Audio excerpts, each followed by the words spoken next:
Rahul Gandhi, in his remarks, was trying to insinuate and convey that Mayawati is out and out supporting the BJP. What he emphasized was that if Mayawati, I don't understand why Mayawati did not join hands with the anti-BJP bloc that was called India Bloc. This is what he emphasized, and that is what has provoked Mayawati to. That's my understanding. And so, see, she obviously cannot tolerate anyone pointing fingers at her. Was because her whole politics, the BSP's politics, was built on the Dalit vote. Kanshi Ram, who's the guy who actually went around, really took pains, literally burnt his midnight oil to build this party. And Mayawati only, I think all that she did was to enjoy the pleasures of power, and the clout that she enjoyed was entirely based on what she inherited from Kanchi Ram. So she works on whims more than using her political acumen, which I don't know how much of it she has, because it was all Kanchi Ram's doing. She gave up the fight long back, even in 24. She was nowhere to be seen, to be not appearing to be in the metal that she had once upon a time. It was just not visible. She was being there just for the sake of her presence. That's all. So she's already given up as far as politics is concerned, and she has no intention of. Otherwise, the whole demeanor would have been different. Or the Samajwadi Party, she makes a small reference to which may, appear like her attack on BJP, which it is not. It is. You can see the difference in her in the language that she uses against the BJP. That is her. That is how it covers up her. I would say that is a smartness as a politician to hit the nail on the head, and at the same time cover up, because you don't want to lose your thing against her. I wouldn't be surprised if whatever she is doing is on the directions of the Bharatiya Janata Party.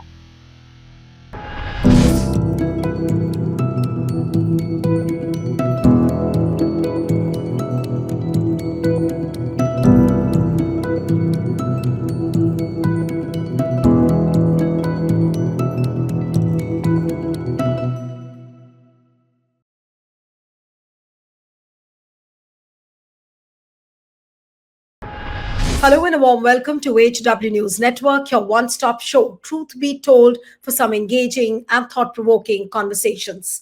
Now, BSP Chief Mayawati has been indulging in a war of words with Rahul Gandhi, and this comes a day after Rahul Gandhi criticized Mayawati for staying away from the India bloc in Lok Sabha polls. Now, what exactly did Rahul Gandhi say? He said that I don't understand why Mayawati is not treating the election so seriously, why she's not contesting seriously, and to which today she put out a series of tweets.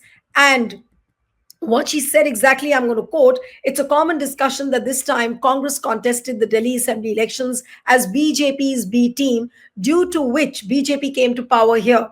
Otherwise, Congress's condition would not have been so bad in this election that the party could not even save the deposit of most of its candidates. This is what the tweet she put out. Then she also doubled down on the attack, asking Rahul Gandhi to look at his own party instead of pointing fingers at others, and especially at the BSP chief.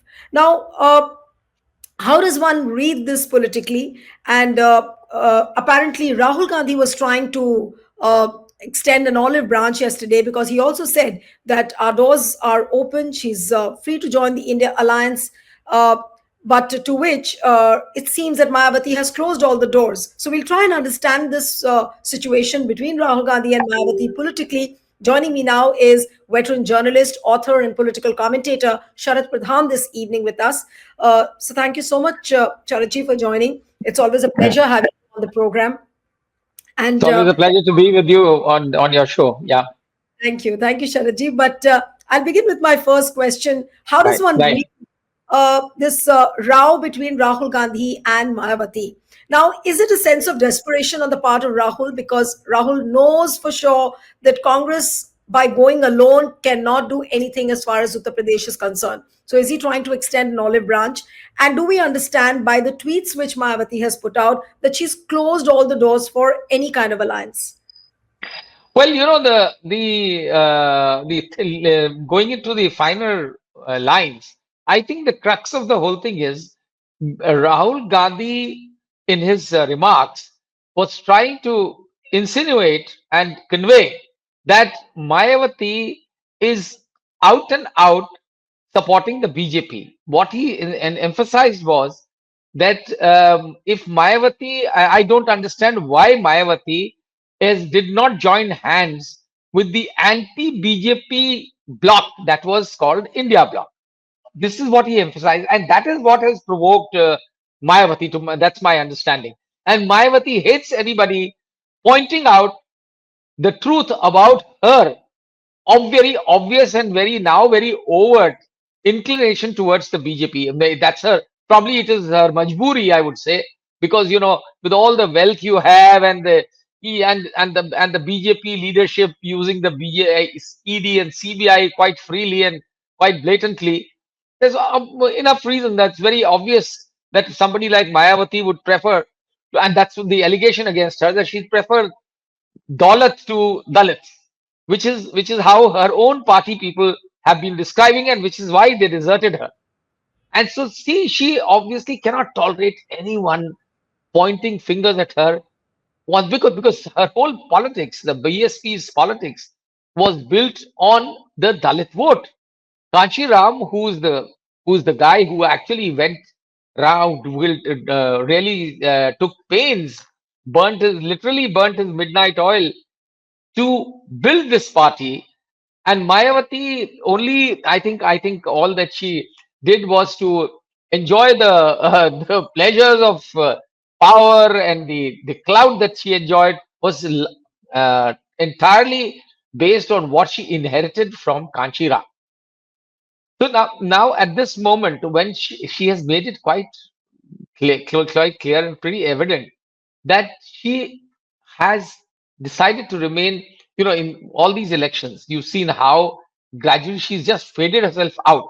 She becomes visible only during the elections, during the campaigns, because she wants, her obsession for wealth is crazy. I don't understand how somebody who had so much potential of becoming the undisputed Dalit leader of the country, she could have been another Jagjeevan Ram, Karachi, what one has doesn't to. understand, like Yeah. what you said, that her preference is more for the Daulat than the Dalits. I really like that phrase. But the point is Mayawati not realizing the future of her party? The future looks bleak until unless she decides to pass on the baton of the party, maybe to a younger leadership, to someone like her nephew, Akash Anand. Now, why is Mayawati so guarded and closed doored when it comes to changing the baton of the leadership? Doesn't she realize that the vote bank she's sitting on is actually slipping beneath her feet? It has already slipped away. A large chunk has already slipped away. It's only her particular subcaste of Dalits which is still sticking to her in a big way. Otherwise, she has lost all the base that she built. That's the reason today she doesn't have a member in the state assembly in UP, which is where she built up. Kashiram built all the base. So she obviously knows. She obviously knows that her future is. She is not looking at the future in terms of politics. She only wants her presence to be registered. Otherwise, you can see, there's enough example of how she's playing into the hands of the BJP.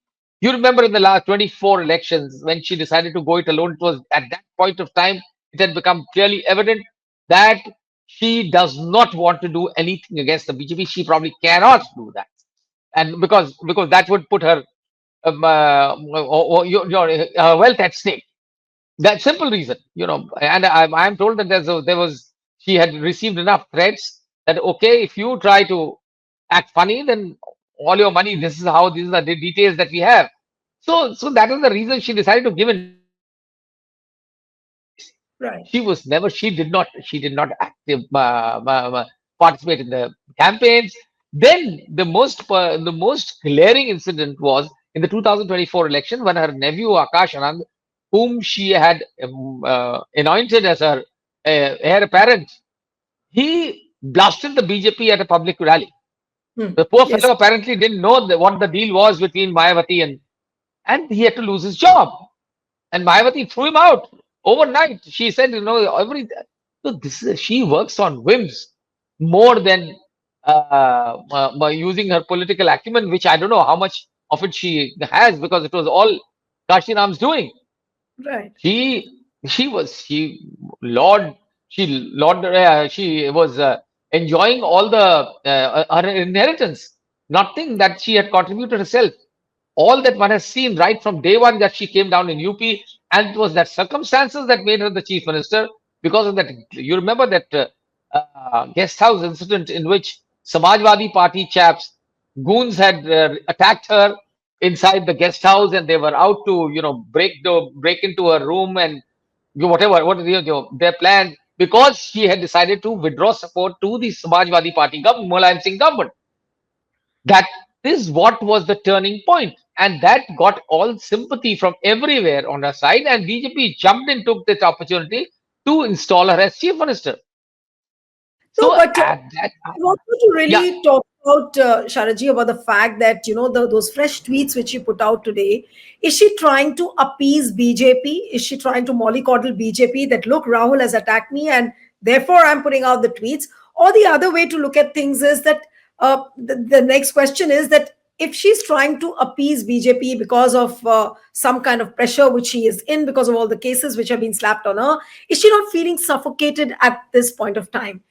Because she has to pander to BJP. She also knows that she's lost most of her vote bank. So, if you look at the mindset of a leader like that, wouldn't she be feeling very suffocated at this point of time?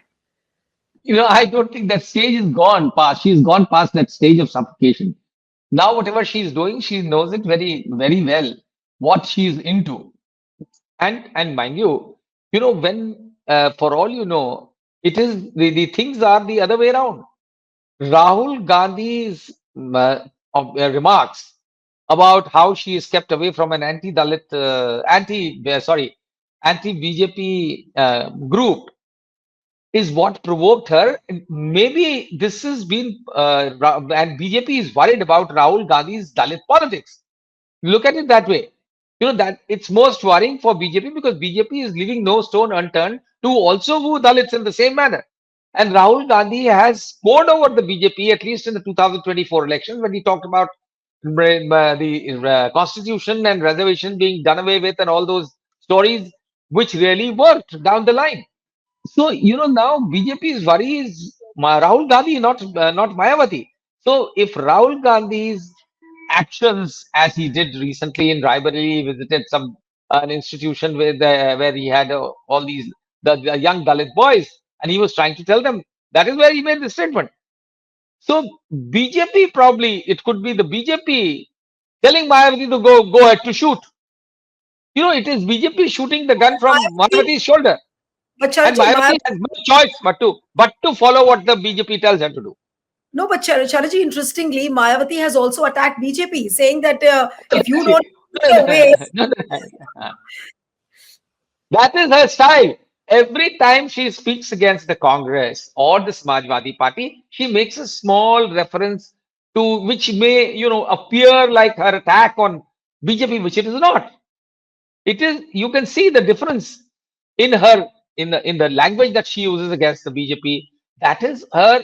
That is how it covers up her I would say that is a smartness as a politician to hit the nail on the head, and at the same time cover up, because you don't want to lose your thing against her. I would be surprised if whatever she is doing is on the directions of the Bharatiya Janata Party.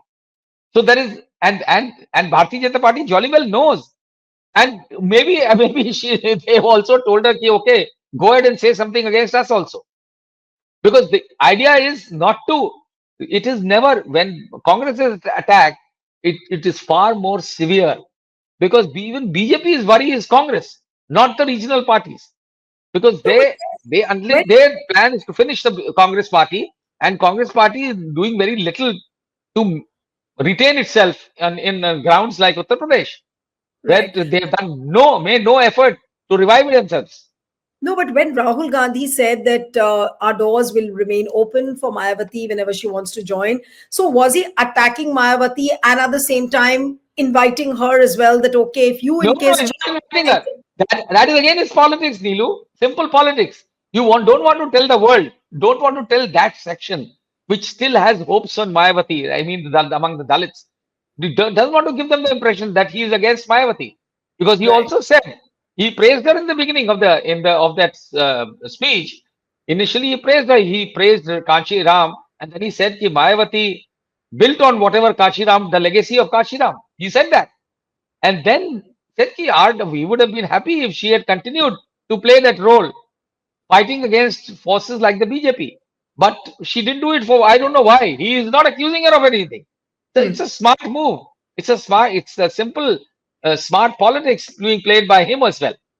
right. And Mayawati gets jittery, the way she gets jittery and the way she blurts out makes it very evident that you are touching on a ground where she is very sensitive, and at the same time she doesn't want whatever little that is left of her vote bank. She doesn't want to lose that, although it is of no meaning as far as politics is concerned. And she Right. knows it, that's the way she's going, because she has made no effort. He has True. made no effort by just No, issuing tweets and issuing press releases. It doesn't. That is not the end all of politics.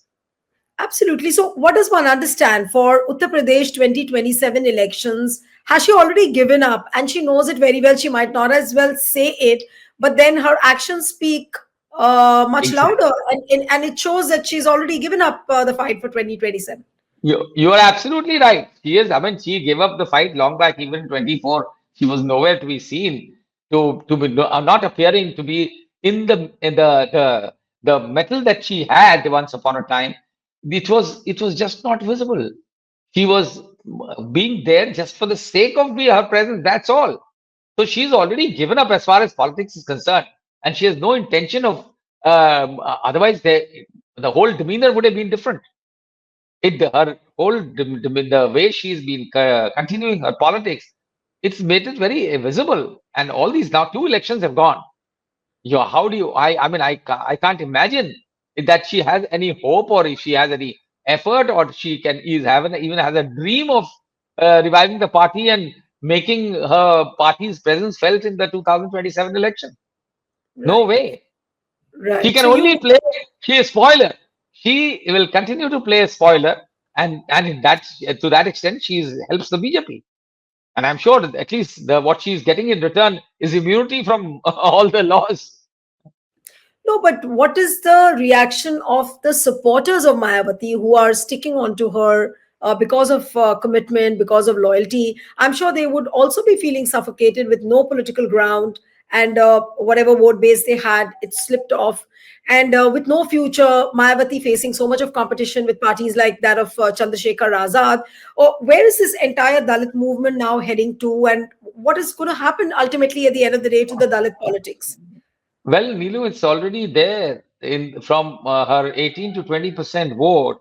It has shrunk to 6% in each of the elections. Every time she's just going down.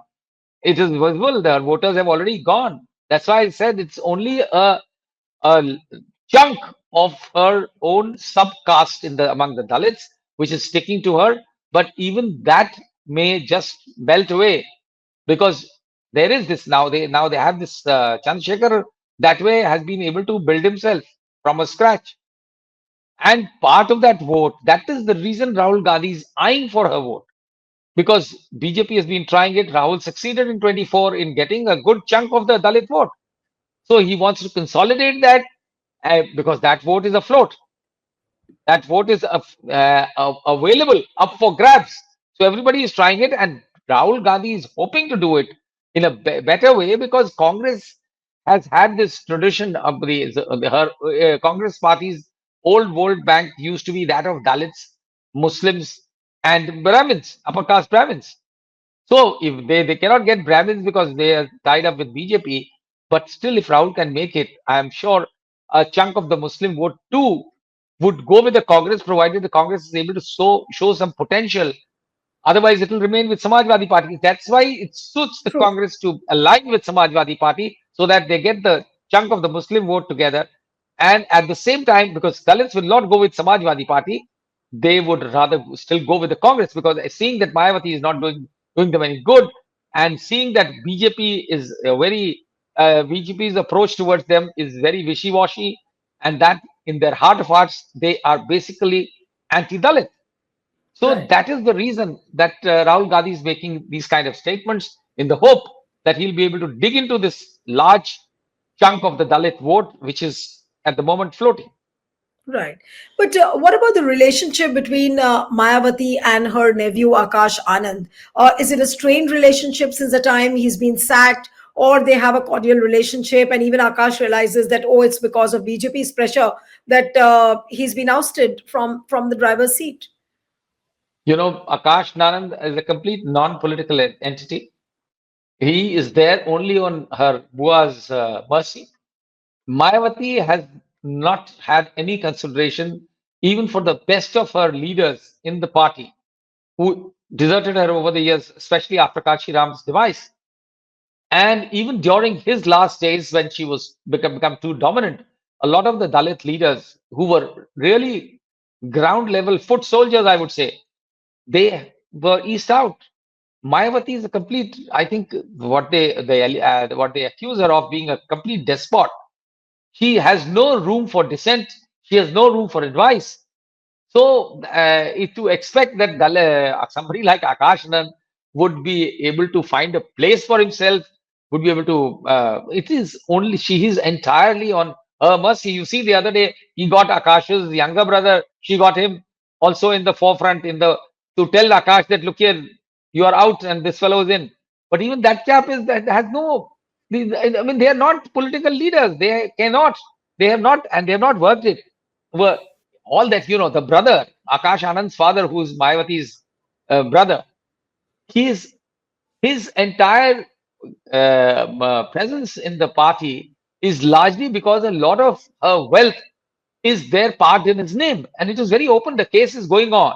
A lot of property in Noida is in his name, in this family's name. So that is the reason they are stuck together, and in return, what they get what they receive are these kind of small time jobs in the sense that they are just more of ornamental jobs without Right. any kind of executive powers.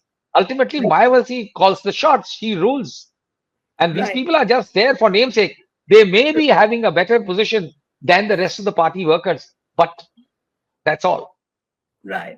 But another point which Mayawati made a mention of was also very significant when she actually accused Rahul Gandhi of having a casteist mindset and a dual character. Not directly Rahul Gandhi, but she was talking largely about Congress, that in whichever state Congress is strong, it treats BSP,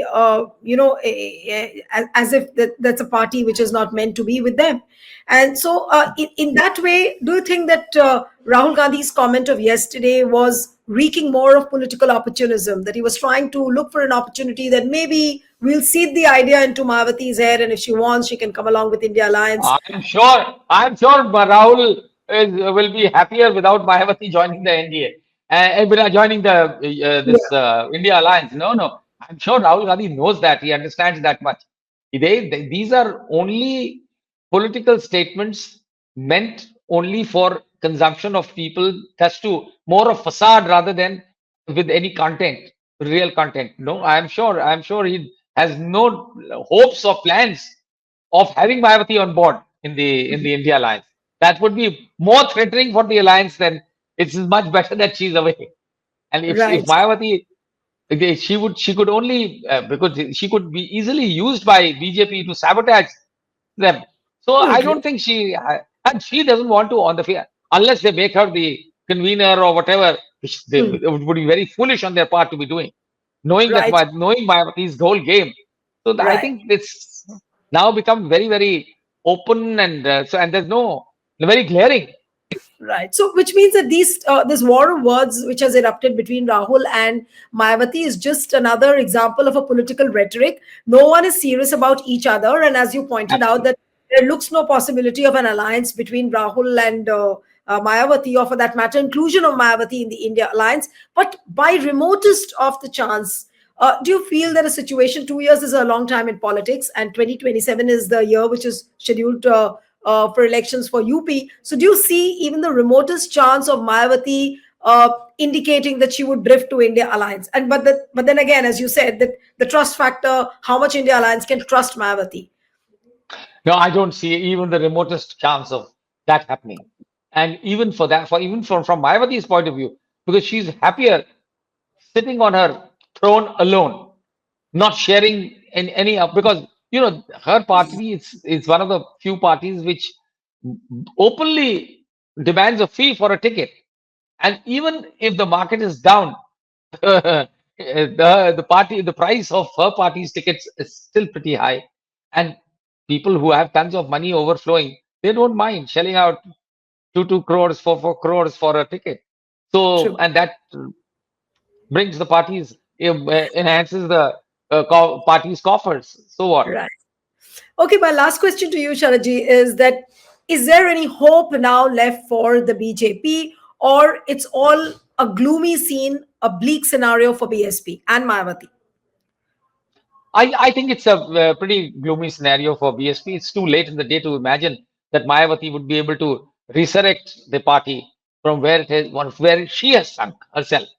I mean, the time was there, which when she could have, and she could have done a great job. But as I said earlier, she had to choose between Dalits and Daulat, and it's her choice.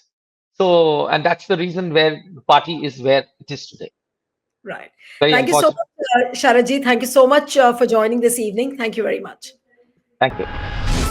Stay ahead with our cutting edge news app. Instantly access the latest shorts in just 1 minute and breaking news in just 50 words. Download now for a smarter, faster news experience.